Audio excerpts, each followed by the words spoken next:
This video is brought to you by Sporlan. Quality, integrity, and tradition. Today's service call is on an exhaust fan. I was called out here, told it made a god-awful noise, and when they reset the breaker, they said it was shaking everything downstairs. So right when I come up here, first thing I do is I pulled the belt off, spun the motor, and then I go to move the pulley, and check this out. Look at this. You guys see the play in that? Let me try to hold it still. Look at that bearing. The bearing is destroyed internally. It's gonna be a mess. You can see the pieces of the bearing blew out back here. It's not gonna be fun.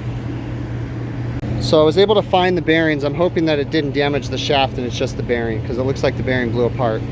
And then I went to go take out this, and the set screw broke off, of course, like a nightmare. So this is like a collar that presses in there. I can't remember the name of it right now. But luckily the set screw broke. The screw that pushes it apart broke. So it's not the ideal thing, but I was able to take a dead blow hammer right here and give it some taps evenly all the way around, and I got it to come off. So now I'm cleaning everything up to make sure I can get it all apart, and then I'll go get the bearings. Okay, so this is the bad bearing, and here's the thing. It's really easy for you to jump on here. I'm sanding everything up, and you want to do a lot of prep work. Cleanliness is your best friend on this, so you want everything to be shiny, clean, and smooth. But I prefer not to remove this bearing yet. You got to do this one first, because you need this shaft to stay in place. Once you move this, there's going to be flex, and it's going to be hard to get that off. This is going to be almost impossible to get this bearing off as it is, but you want to do that one first. So we're going to undo there, and then we're going to try to break it free. Notice I'm going to try to slide it this way if possible. So what I did was I removed the set screw, and then you get on here and you use the weight of everything, hold this really tight and move it back and forth, back and forth. Now this is the locking collar. This is only one step. Now we got to get the bearing to break free. That's the hard part. This is a locking collar style bearing, so I prefer the double set screw style bearings if possible, but anyways, we'll see what we can do. A little bit closer. I gotta say, these Klein demolition screwdrivers, you can beat the crap out of them. They're heavy, and they help me to basically disassemble that bearing to where I can get to this inner race right here, and I'm gonna sand it and try to move it free. So we're gonna try to break this race free right now, and this is where the bearings rode before. If I didn't already mention, it's 110 degrees outside with about 60% humidity. For us in California, it's freaking nuts right now. I'm out in the Coachella Valley working today. Anyways, so what I did was I cleaned behind that race, okay, and lubed it up, and then very carefully spun the shaft and tapped that race that way onto the clean surface, so I can clean underneath to this dirty surface. So I'm sanding it with the sandpaper, getting it nice and shiny, and then I'll grab it with the channel locks and twist it and pull it this way. And once I get that free, then I'm good to go get my other bearings. But I just wanted to make sure I can get this loose and free. I'm not gonna break this one free yet until I get that completely free. That way it's holding everything stable, so that way I can move around. Okay, so I was able to break it free, and all that I did was use the weight of the wheel. See if I can do this with one hand here. Use the weight of the wheel and turn this and slide it towards me. And it's sliding towards me now. There we go. So now we got it free. We'll clean this up nice and good, and then we'll have a surface to slide the new bearing on. So I've got everything assembled, just snug. These guys are just snug down. I'm working on getting the pulley back together. Remember, the screws had broken off, so I got to put galvanized screws in there. I hate to do it because the other ones are like tempered, but that's all I got for now. The motor's kind of making a funny sound when I spin it, so I have a feeling we're going to have to come back and change a motor, but I'm going to try to get them up and running right now because this restaurant can't even operate at the moment. Okay, so we're going to eyeball this alignment, and what you want to do on this type of, I'm trying to remember the name of this pulley, but it's for the life of me can't remember the name of this pulley. I'll try to do it in the video recap, but this type right here, what you want to do is you want to push everything in a little bit further than it needs to be, because when you tighten this down, it's gonna pull this guy this way. So we're gonna find where we need to be, go a little bit this way, and then I'm talking like less than a 1/16 of an inch, and then when you tighten it down, it's actually gonna pull the pulley back this way. All right, we are back up and running. 9.4 amps. We're allowed to run 10.3. We're gonna let it run for about 5-6 minutes, and then we're gonna turn it off and double check the tightness of everything. No funny sounds coming out of the exhaust fan. There should be a screen on here because someone can stick their hand in there.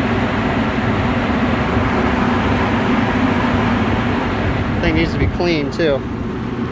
Cool, what a stressful moment. I mean, I was in the middle of doing another call and I got an emergency exhaust fan down in this particular restaurant. They had to shut down. So it's now 3 o'clock in the afternoon. They haven't been open all day. I'm gonna let it run for a little bit. So I would have loved to have shown more of the work. Unfortunately, this was a very, very fast-paced, high-stress job. It was hard enough for me to go ahead and turn on the camera every few minutes to show my progress. Okay, so I apologize, but you guys got to understand that there's a lot of stuff that I don't film on a normal daily basis. I mean, I might film once or twice a week out of all the service calls that I'm doing, because certain situations, like for instance with this exhaust fan, I had a manager come up on the roof that was talking with me and kind of asking me questions, and I have no problem with people coming up on the roof. Just like I like to explain things to you guys, I explain everything to the manager the whole time. I'm telling them like, oh, this is what I'm doing and this is why I'm doing it. I enjoy talking to people when I'm working. So but anyway, so I got as much as I could, and I think I got the important things, okay? It's really, really important when you're working on bearings, any kind of power transmission with exhaust fans and shafts and different stuff, is cleanliness, okay? Some good sandpaper, some good penetrating lubricant, WD-40, rust buster, Crollial, or whatever you call that stuff. Any kind of a penetrating lubricant works really well. It's very important that you are very cautious when you're trying to take bearings apart and pulleys apart, different things. And that pulley is it's a bushing style pulley. I was looking for a name, but there really isn't a name. It's just a pulley that accepts a universal bushing. So that universal, you can take that pulley and you can put it on a 3/4 inch shaft, a 1 inch shaft. That was an 1 3/16 shaft. And then you can just buy a universal, you can just buy a bushing that's the bore of the bushing is your shaft size, okay? So anyways, I was searching for a name for that the whole time, but it was really just the bushing for the pulley. But anyways, when you're doing that stuff, you can't be banging on it with hammers because you can really throw things off balance. Same thing, it just takes experience to get to the point where you learn the little tips and tricks when you're working with those things. Like for instance, leaving that first bearing in place and not disturbing it while you're taking off the inner bearing, because once you take that first bearing off, then you lose all your integrity and everything starts moving around, and then you can't, it's just impossible. And you also have to remember too, something that I didn't show, or you kind of saw when I showed the exhaust fan working, that wheel is very, very close to the collar or the cone inside the exhaust fan. So if you go and, disconnect both the bearings and start beating that shaft one way, you could be damaging that wheel. So, working with exhaust fans, you just got to stop. Even though I was in a hurry, you're being cautious and you're making sure that you're doing everything right, because you don't want to make mistakes.